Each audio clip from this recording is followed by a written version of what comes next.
Welcome everyone to Unit Masters. We are in cohort 6 of our 6 weeks program for blockchain fundamentals, providing blockchain literacy to the world for free.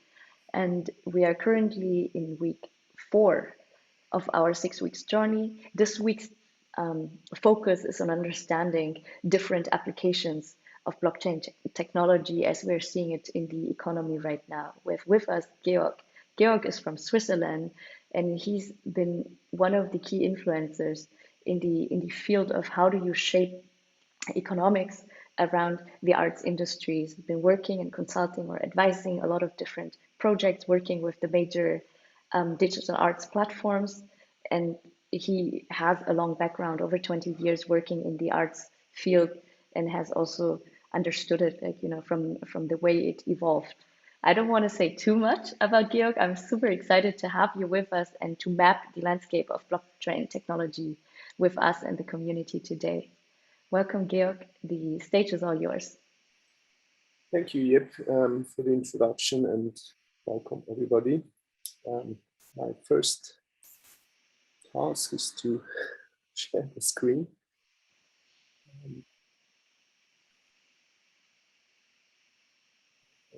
We are seeing your screen already. We just don't see it in full screen mode. Do you see myself or do you see my screen? I see your screen. Ah, okay. So let me then. Exactly. I think now we're all good. Yes. All right. Perfect now. Great. Wonderful. So the topic of my short presentation is mapping the landscape of blockchain technology and art. So I deliberately didn't use the word NFT because I think it is more around there than just NFTs. So I will also point out a few artworks which are not necessarily NFTs, but have to do something with blockchain. Maybe to my person and how I came to digital art and NFTs, I was actually always interested in art. And there was a group of artists that were doing internet art in the 1990s. And I was very fascinated about this new form of art. And of course, the internet came up, and I thought this is so relevant for our time. Nobody cared about it. So it was a very niche art movement. And I've been following this kind of art since then. So I also digged into some of the early digital art from the 1950s and 60s. And then later on, I discovered blockchain technology and did a show in 2018 with some of the interesting pioneers of blockchain art and NFT. But there was actually a very interesting event, which I'm sure all of you know about. It was the sale of People. People was an artist who was fairly unknown, who's probably not sold many artworks in his life before. But the technology of NFT changed his life. And the technology of NFT was also an amazing game changer in the art world. But it had to take such a big sensation as the sale of People's Every Days, the first 5,000 days, which consists of 5,000 artworks that were done each day. And it sold for $69 million.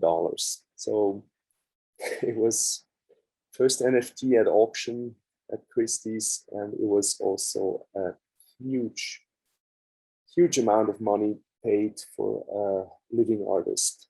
It was actually the third most expensive artwork ever paid for a living artist.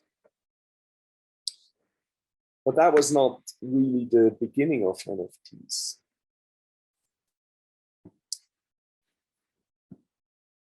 I share with you an artwork that was done in 2014, which we believe is probably the first NFT that has ever been done. but I'm not an art historian, so I can't tell you whether there might be some other artworks around there which were prior to this artwork. This was by Kevin McCoy, and he actually presented his idea of making NFTs in 2014 at a conference in New York. It's called the 7-on-7 conference, and you can also watch a very interesting video where he's presenting how he made an NFT on the name block, on the Minicoin blockchain. And this NFT was actually sold this year at Sotheby's at an auction, at a curated auction, which was called Sale Natively Digital. It was curated by an artist, Robert Ellis. And this artwork has been reminted as a ERC-721 token on the Ethereum blockchain, make it more tradable, and was sold for $1.47 million. So I attached some information if anyone of you is interested to learn more about this artwork. In 2014, there were some other artworks also worth mentioning, like, for example, the Minicoins by Millie Lerner. She's an artist who has created 11 tokens. It was on the Counterparty blockchain, where she created tokens representing some very famous trademarks like Disney, Coca-Cola, etc.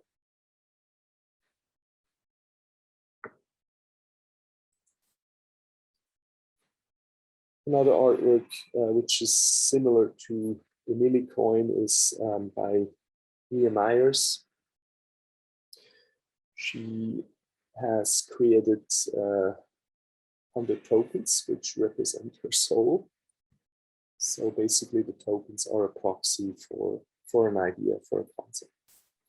So these were kind of like the early artworks where artists were experimenting with tokens and blockchain technology. But there were also some artworks which were actually physical artworks. So everybody's talking about NFTs, but I mean, blockchain technology also allows to do some very interesting conceptual artworks that are physical. One of the famous artworks is an artwork by Primavera de Filippi. She has brought Plantoid to life. It's she calls it an autonomous blockchain-based life form. This is because the sculpture has a wallet address, and people can transfer Bitcoin or Ether to this wallet address. And once there is a certain amount on that wallet,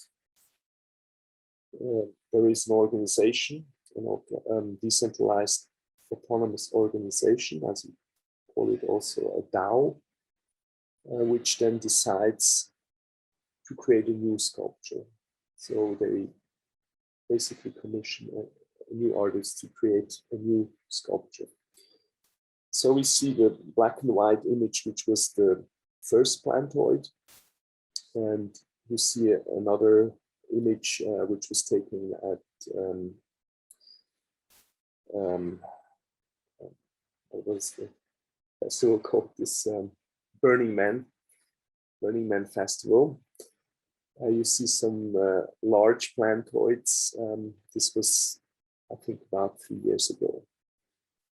And I think she has installed some of the sculptures now in France as well.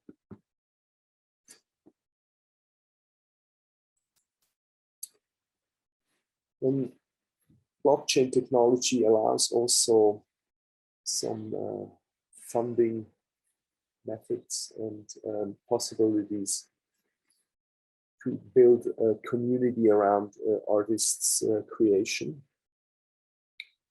One of the early artworks in this regard are the Jonas Lund tokens.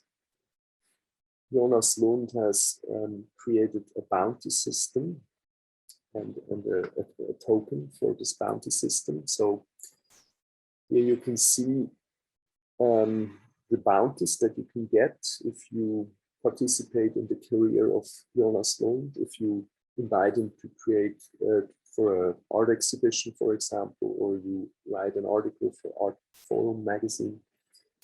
You can get some Jonas Lund tokens, and you can also participate in the revenue shares of his artworks. But also you are involved in the decision making of his artworks. So for example, what we see here is an exhibition that took place at Decentraland. Decentraland is one of the metaverses where you can create virtual art exhibitions. You can see here Jonas Lund, his avatar, and some of the artworks that he has created. And the whole gallery setting is a replication of a famous gallery, the Johann König Gallery from Berlin, which is staged in a church, former church. And you can see a table here where all the Jonas Lund token holders are invited for a conference, and they can decide about future art exhibitions or concepts that Jonas Lund is going to create. And I also have to mention one of the most famous artists. His name is Kevin Abosh. Here you can see how he's taking blood and creates also an artwork that represents himself. So he created 10 million I am a coins, and also made some physical artworks where he stamped the contract address for corresponding to these 10 million coins.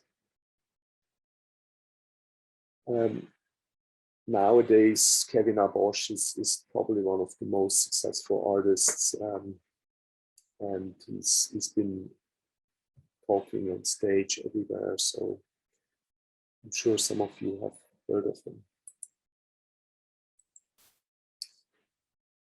And then when we talk about NFTs and blockchain art, we also have to talk about the Cryptopunks.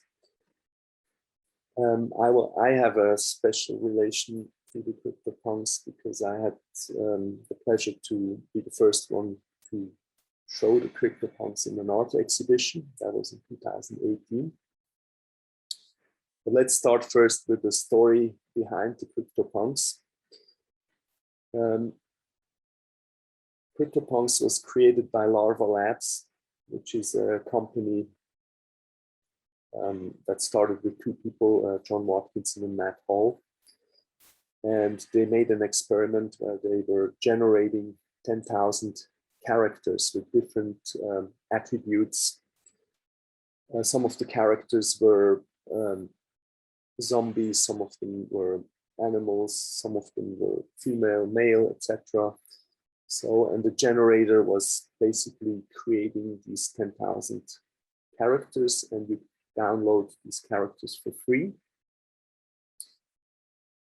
At that time it was really free, so you only had to pay the gas fees. They also created a platform for a secondary market where you could buy and sell and collect these Cryptopunks. You only had to set up a MetaMask wallet connected to that platform, and then you could participate in this community. So this is how they look like.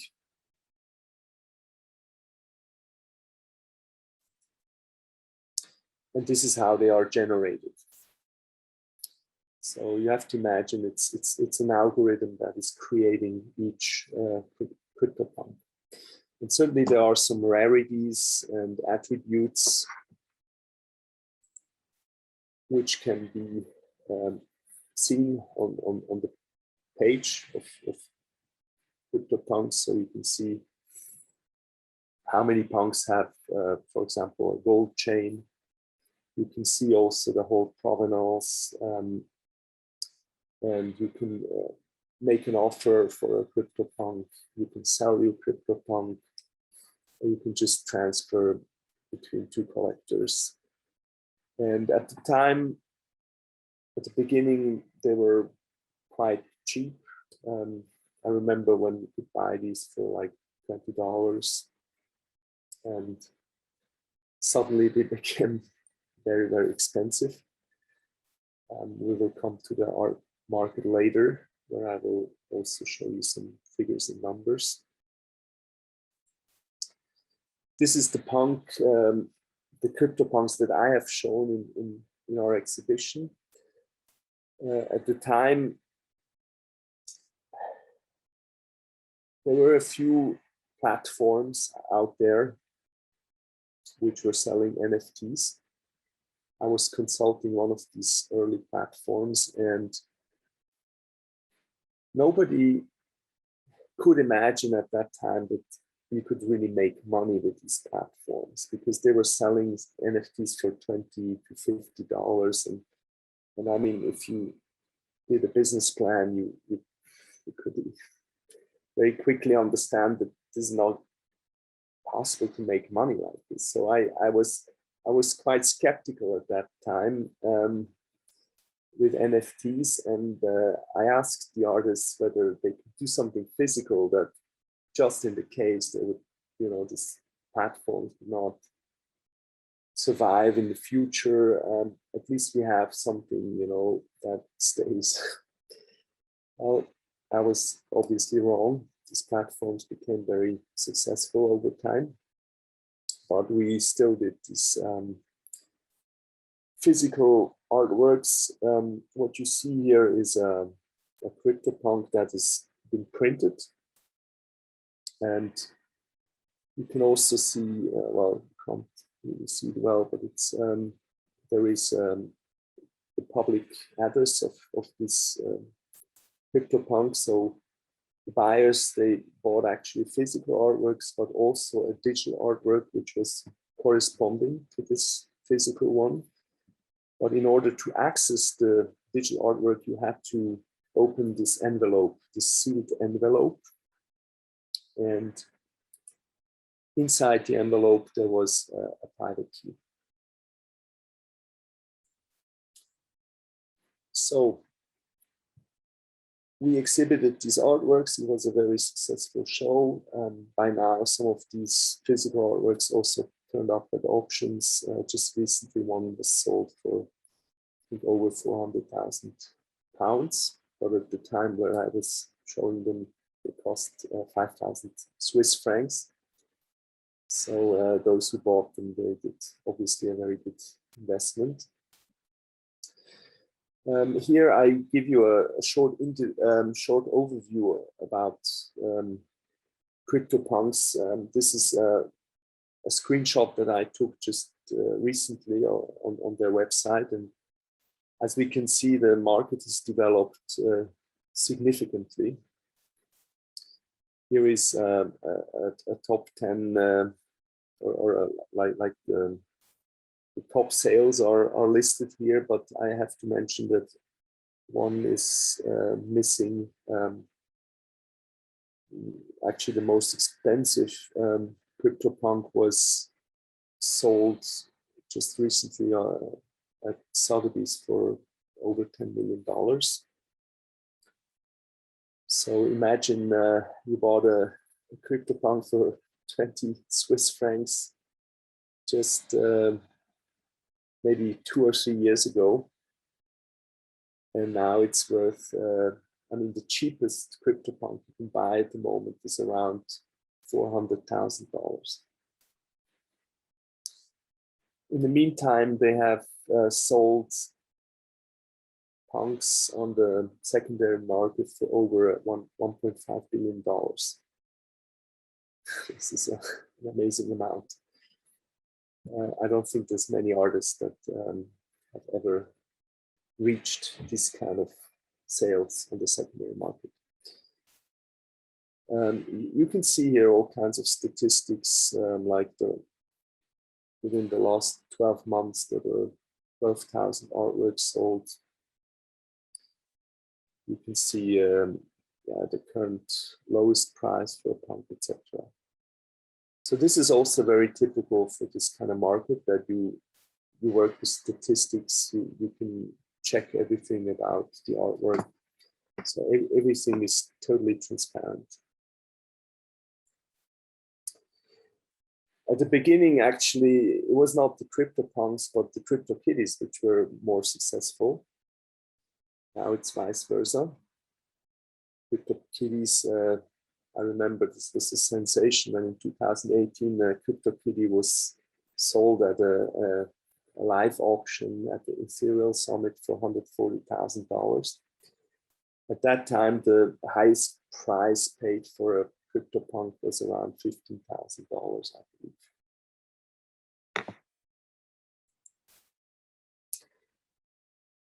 And also in the early days, there were some other blockchain projects within the art space. We had this first tokenized physical artwork by Mecenas. It was an Andy Warhol.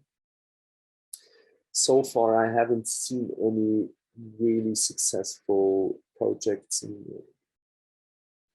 where physical artworks have been tokenized, but there's a lot of interest, and I'm sure that this market will grow over time.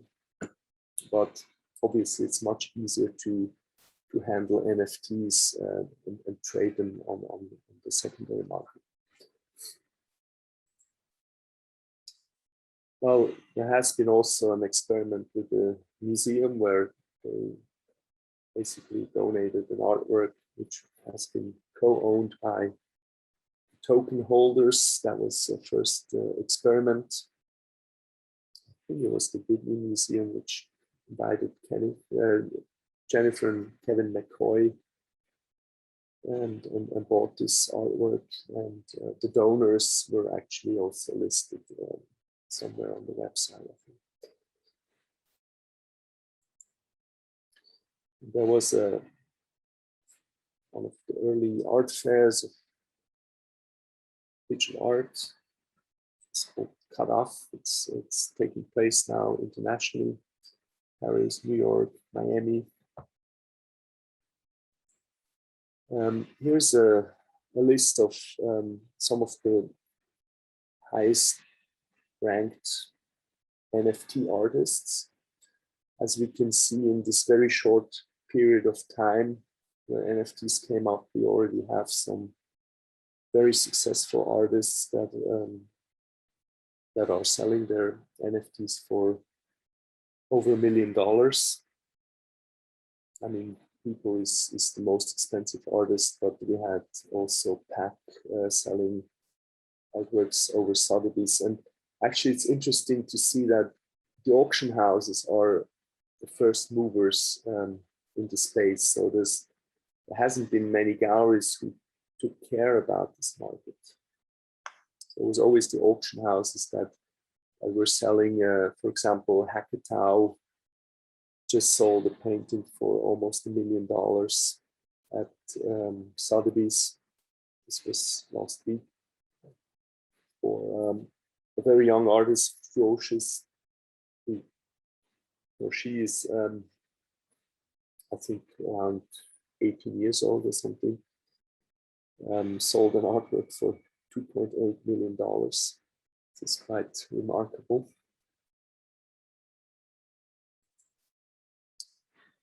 To give you maybe a bit numbers now, but I highlighted a few projects which have been quite successful here. The Bored Ape Yacht Club, Cryptopunks. Mibits is the third NFT project by Larva Labs. So if you look at the numbers, Mibits was just launched this year, and Cryptopunks has made most of the revenues also this year. So they made, I would say by the end of the year, Larva Labs is going to make probably $2 billion on the secondary market. They have sold I can't read the numbers, but it's around 40,000 artworks in just 3-4 years. Board API Club, which is a project that started this year, we already sold over 66,000 artworks on the secondary market. Just to give you perspective on this, I have done a research on ArtNet. ArtNet is one of the platforms where you can see the auction results. It covers probably the last 30 years. I think they've researched all the auction records of the last 30 years. So we have Picasso is the leading artist with 89,000 artworks sold on the secondary market, and followed by Andy Warhol, almost 40,000. So basically, the Board API Club has sold more artworks on the secondary market than Andy Warhol in the last probably 30 years. And then if you look at the living artists like Damien Hirst and Brad Richter, they're much below what some of these so-called PFP projects are selling on the secondary market. PFP stands for Profile Pic projects. Also, I took a slide which shows the revenues of auction houses. This is from 2020, so I think this year Sotheby's and Christie's were much more successful. But just to show you, it's they make maybe $3 to $4 billion per year revenues. So if you look at Larva Labs, they will do almost 2 billion this year on the secondary market, which is quite remarkable. But there's also some platforms like OpenSea, which have done, like, I think almost 10 billion revenues in the third quarter of this year.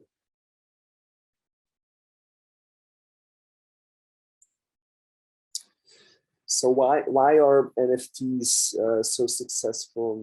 Why is it interesting for the art market? I've listed a few arguments.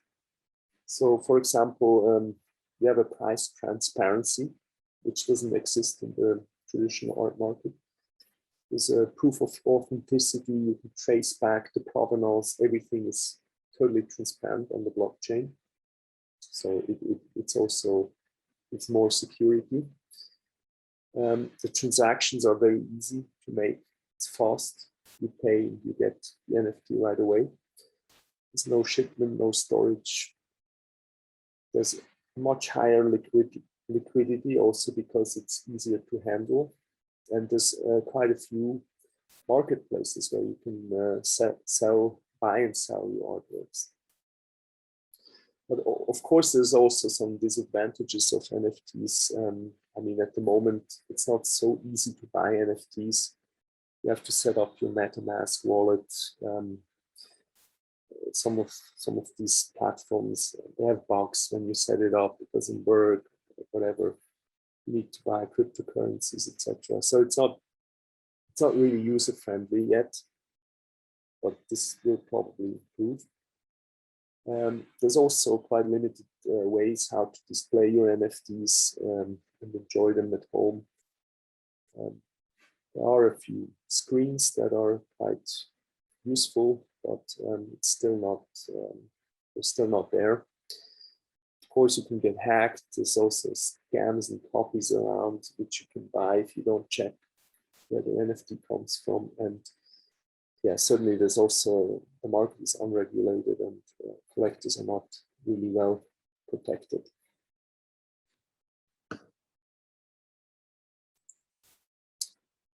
Here are some of the most well-known marketplaces, which I'm sure you've came across some of them already. The biggest one is certainly OpenSea. It's the eBay of the NFT market. I also like to look at some of the smaller platforms where you can, you can find some very interesting artists. Some of them are run by artists themselves, like Left Gallery was founded by Harm van den Dorpel. Furrow File was founded by Casey Rees. Or Art Blocks is a very successful platform which is producing on-chain generative artworks. It was also founded by someone who's an artist called Snowfro. Actually, this squiggle here is an artwork that he created. And Hikit is an NFT art market on the Tezos blockchain where you can mint and buy artworks for very low prices. And of course, there's some new players coming in, the exchangers and big networks like TikTok, Coinbase, Binance. There's a rumor that Instagram is also launching its own NFT marketplace.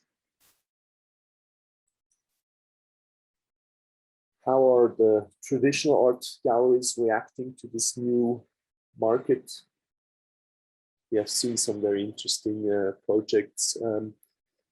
Nagel Draxler, for example, was the first gallery that was dedicating a booth at Art Basel this year to NFT art, NFT and blockchain art. The booth was curated by Kenny Schachter. What you see on my background here, these are the Cryptopunks. They are the first PFP project by Kenny Schachter. And he's probably the bridge between the traditional art world and the new NFT art world. So he has created something like a club where you can participate if you own a Cryptopunk. You are invited to his parties, you are invited to read his articles for free. He's also writing regularly on the art market. Then we have also Misa. Misa it started as an art fair. It's run by Johann König, so he has his own platform, just like Pace as well. Pace is one of the biggest galleries in the world, which is also its own NFT platform. And there are a few other ones.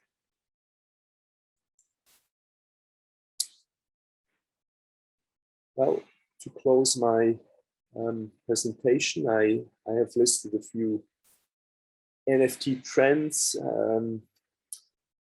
I mean, this space is moving so fast that it's really hard to predict anything. But at the moment, what we can see is there are some historical NFTs that are being rediscovered, like, for example, the rare Pepes or the Creeps and Weirdos by Dada. There's also these type of NFT clubs like Bored Ape Club and Cryptopunks, where you're entering a community and there's a lot of exchange within the community. There's also traditional artists and galleries coming into the space. Some of you might have heard of Damien Hirst's The Currency, where he created also a drop with 10,000 NFTs. Well, actually, you can choose between a physical artwork or digital artwork. The other one is going to be destroyed. So, and yeah, there's also PFP projects with a Metaverse experience or special utilities. I think the Metaverse is going to be a big topic in the next few months. And some of the most successful artworks at the moment are actually the generative on-chain NFTs. And Art Blocks is the leading platform for this kind of art. All right, well, that's about it. I'm open for questions now, if you have any. I just don't know. Of course, Georg. Maybe you Thank you. can just speak to me, and I try to answer the questions. Yes, it's amazing to have somebody like you're a walking library of digital arts history, and we have access to you, which is really cool. We should actually give access with people with NFTs. So, actually, Georg, what made you, looking back at the past 20 years, what was most exciting or most exciting moments for you personally when you were on that journey into the crypto space? Well, I was always interested in digital art, and especially on the early history of digital art, the 1950s and 60s. I curated some exhibitions on several topics of digital art, also on AI or blockchain art, and specialized in generative photography actually. And it was tough for me to see that, you know, I curated shows, I presented artists, and it was very difficult to find a market for it. And for me, it was super exciting when I did this show, Perfect and Priceless, an exhibition in Zurich at Kate Glass Gallery. And suddenly I saw a huge interest among some completely new collectors, a young generation that was excited about blockchain, art, creativity. I mean, at that time, Cryptopunks were basically, didn't even see themselves as artists. So we presented them, and people were absolutely excited. And this was a big momentum for myself as well, where I realized that actually there is some interest in digital art. And with the NFT, with this technology, we also had the right technology to market this kind of art. And a lot of artists can make a living now from being artists. Would you want to share? I know you're working on some of the projects actually right now. Anything that you can share with our community already, like any kind of projects you can disclose with us? Well, I'm often helping artists to either to create NFTs or bring them to the market to find strategies. One of the artists that is going to have a drop on Super Rare this week, I think it's on Friday, is Robert McNally, an amazing artist. He's actually, he's been doing drawings. He's one of the very few artists, young artists, that is already in the collection of Damon Hirst, Chapman Brothers. I mean, a lot of artists are ranking him as a very important talent. And he did his first NFT, which is going to drop this week in Super Rare. Okay. Can you share, this was a question from the audience, about how does actually minting an NFT work in the blockchain world? Well, there's different kinds of how it works. I mean, most of the platforms are actually offering a very simple way to just upload an image and just create an NFT. And it's a very simple process. The more difficult process is if you're writing the smart contracts yourself. But that needs a bit of coding knowledge. And distribution of arts, Georg, like of digital arts, after you have this NFT, how does it actually work? What works and what doesn't work at all? Well, I mean, there are some platforms which are very selective in launching artworks. So if you can get in as an artist into those platforms, like for example, we are one of the curated projects and art blocks, then you most likely be quite successful. Some of the artists that get a chance to show at Nifty Gateway and they get a drop, they are also probably becoming successful. If you don't have the chance to get into one of these like bigger platforms, then you have to do your own marketing, and especially you have to build your own community and interact with some major opinion leaders, like collectors or curators, influencers. So it's not so different, right, from the way traditional art markets work in terms of process. There are quite a few similarities, I would say, but I would say community is very important. I mean, in the traditional art market, I would say it's a bit different. The big galleries are selling artworks very selectively, and they sometimes also reduce the output that comes on the market, while the NFT market is quite democratic. I mean, you know, when a drop comes, anybody can buy an NFT. Sometimes they cost, like for example, these crypto masks, they were launched for $60, so anybody could buy them. Now they are at around, I think the floor price is around $500-600, which is still a small price for an artwork. Okay, before we move on to speak about, like, you know, the utility of the art tokens or NFTs, maybe that's a separate topic. Just a question from an arts curator's perspective. What makes, you know, what makes you think that one piece of digital art or an artist's work is valuable? How do you assess that? Well, that's a very good question. This question you can ask for any artwork, I would say, not just digital artwork, but well, certainly if you have a good community, then you probably succeed. Secondly, I think you need to have a good team behind you, creating the NFTs and creating the utilities.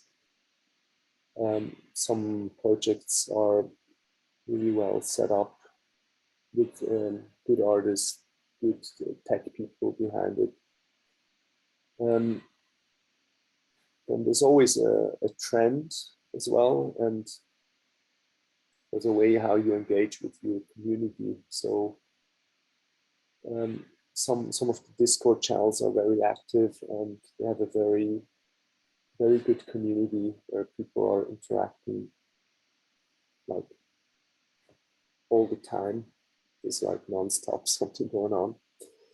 This is also part of the artwork, and here is where I sometimes like to refer to Joseph Beuys, you know, an artist who was especially well known in the 60s, 70s, 80s, who was trying to, you know, create art that has a certain relevance for the society.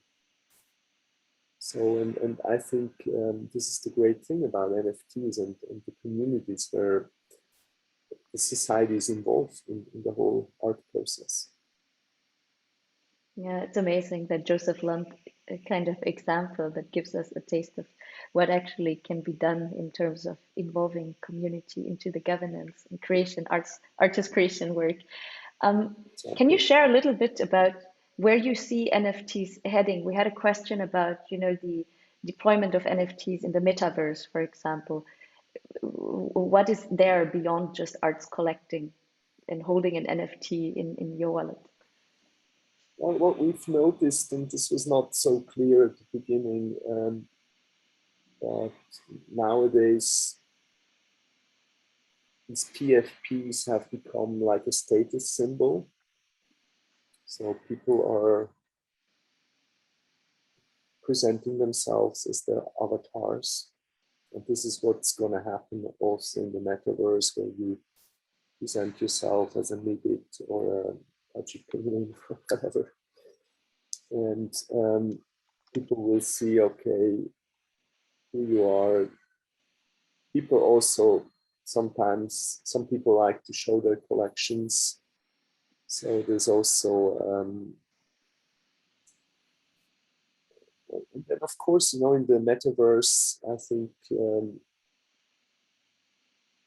that's going to be the three-dimensional internet, and people will spend quite much time there to research things, to interact with other people, just as we do now with emails and websites. This is all going to be three-dimensional, basically. So I think I see also lots of opportunities for the fashion industry. So if you're dressing up with fancy wearables, you might attract people in the metaverse to interact with you.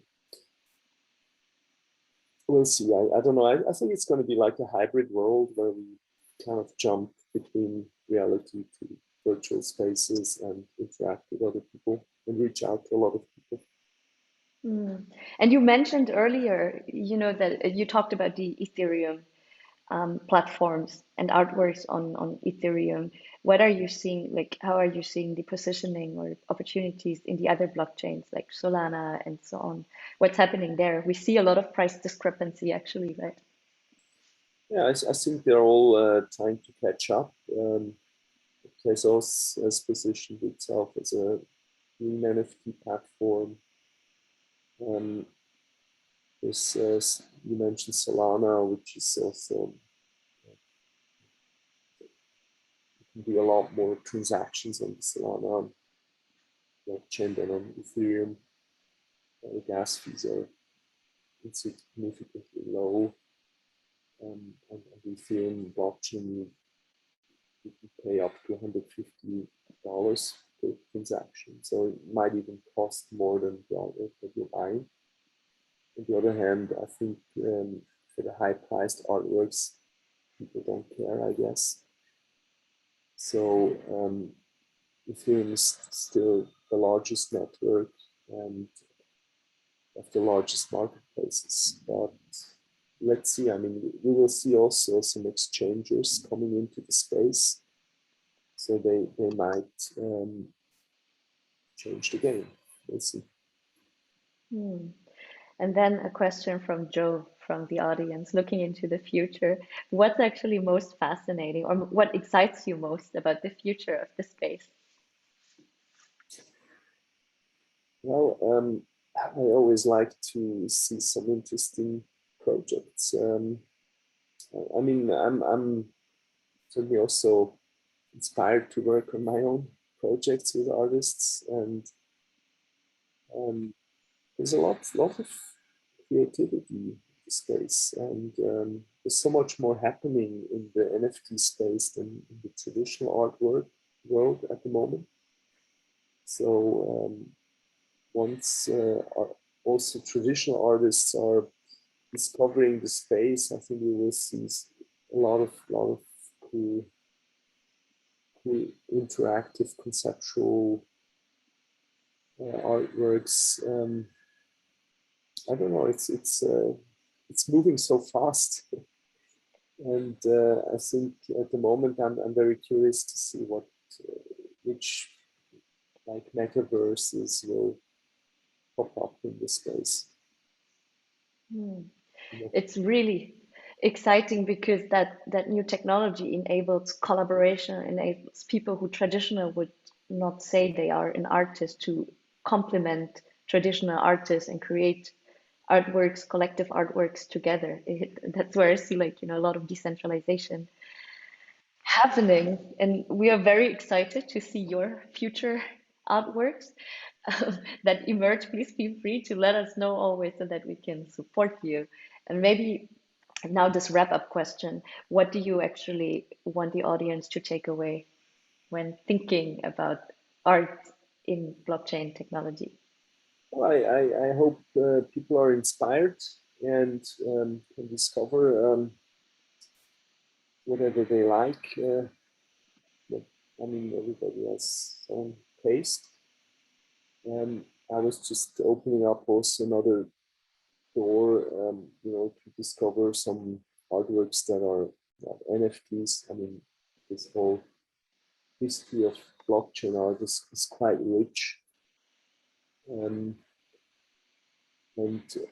there's also some physical and other mediums that can be discovered. So it's not just the PFPs, and it's not just about money.